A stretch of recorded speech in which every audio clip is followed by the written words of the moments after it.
শুভ দুপুর। দেখো আজকে আমার দুপুরে রান্না কাঁঠাল তরকারি। মানে জ্যৈষ্ঠ মাস পড়ে গেছে, মানে আম কাঁঠাল পেকে যাচ্ছে। তাছাড়া যে গরম, কাঁঠাল আর আম বেশি দিন আর টিকবে না।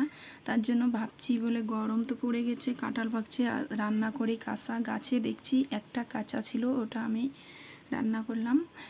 আর ভাত আর করেছি আমি ঢেঁকি শাক সজনে ফুল দিয়ে, পেঁয়াজ কুচি, লঙ্কা কুচি আর সজনে ফুল দিয়ে ভাজা করেছি।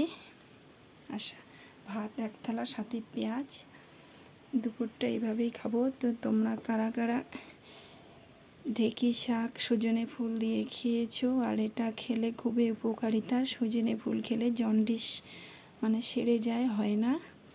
তো বন্ধুরা, আমার ভিডিও তোমরা যারা যারা দেখো, তোমাদের সবাইকে অসংখ্য ধন্যবাদ।